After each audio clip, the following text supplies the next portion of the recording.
Step away from your desk. Step away from your phone. Hi, I'm Dr. Rosie Kuhn, and we're going to talk about who you are outside of your work context. See you in a minute.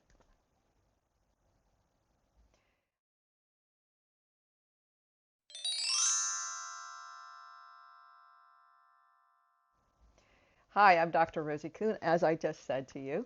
And I want to read a poem to you from Rumi. It's one of my favorites, and I think it's really relevant to our topic this month.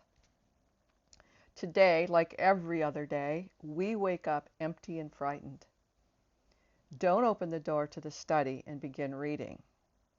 Don't go to your desk and start working. Don't check your phone every day, every minute. Rumi didn't say that, but I'm saying that. Don't open the door to the study and begin reading. Take down a musical instrument. Let the beauty we love be what we do. There are hundreds of ways to kneel and kiss the ground. The reason that for me that's so important is that it focuses on, yes, every moment, every morning when we wake up. I know this is true for me and was true for me. I'm kind of working it out for myself. But when I wake up in that angst and I wake up frightened and empty and go, I don't know what's going to happen today. I don't know if I'm going to get fired, if a client's going to not show up. I don't know where the money's going to come from. I don't know what I'm supposed to do with my life. All of those kinds of things, I wake up and go, what do I need to do first? What do I need to take care of? I better answer my emails first, or I better check my texts. Generally speaking, what I do when I wake up is I get my cup of coffee and I go sit in my favorite chair and I do a clearing and a prayer to clear myself for the day. And then I read something special. I read something that inspires me, that gets me closer to myself. It's my spiritual quality time. Now I say that, but that voice inside initially when I'm still in bed says, you got to do something more important. You got to get productive. You got to get achieving. You've got to do something so people will want to know you and people will want to see you and people want to work with you and people want to give you money, right? That's the first thing that shows up. And I have to quiet that voice and say, nope, this is the first thing that's really, really important to me. I have a client, or had a client a long time ago. He's one of my favorite people on the planet for so many reasons. And he had a job working for a major company in Silicon Valley. And his job was a management, project manager kind of person. He was very good at it.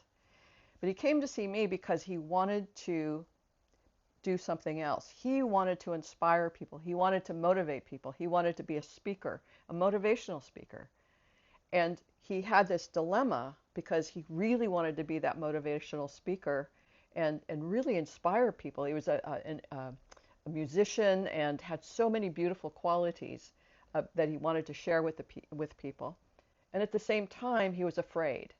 And so he would go to work and he would be really good at his job, but he wasn't fulfilled in his job.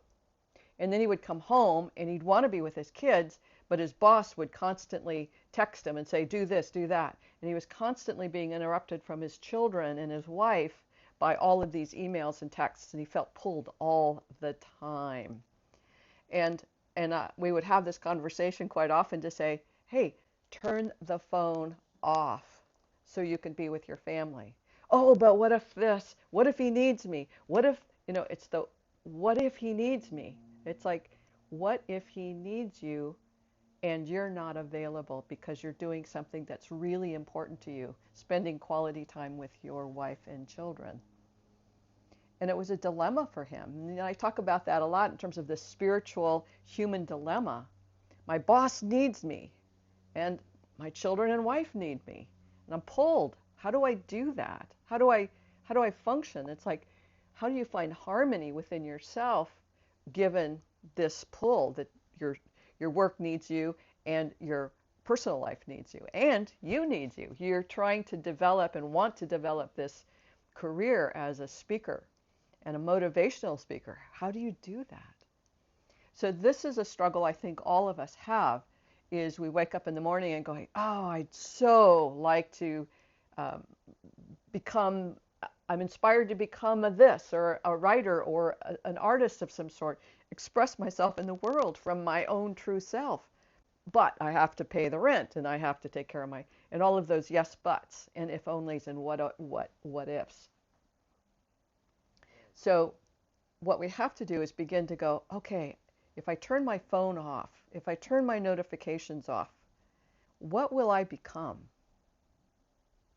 And this is true for us, and even in terms of our social media and our personal relationships, is we're so trained, or engaged ourselves in so much and immersed ourselves in a world where we're constantly being stimulated by what other people are up to, that relationship, that we give ourselves no time to get to know who we are and to really develop and cultivate that ability and the willingness to do what we want to do because we're inspired and we're called, much like my client, we'll call him Kevin.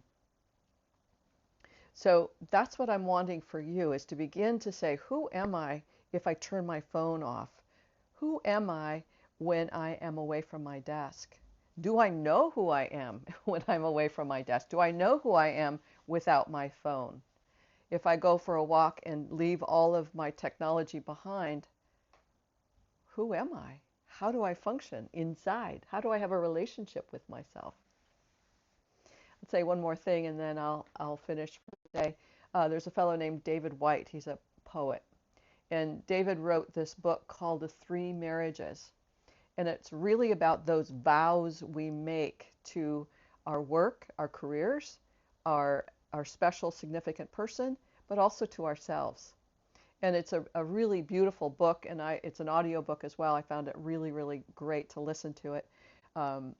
So I really highly recommend that book, but also looking at who you are in these three marriages, to your work, your career, that expression of you in the world, to you as a significant other, and the harmony that you want in your relationships with your special everybody's, and also that relationship with yourself, that significant special relationship, that harmony that you want with yourself. So I'll leave you with that. If you haven't already, please like this video and subscribe so that I know that what's happening here is really valuable to you. All right. Talk to you later. Bye-bye.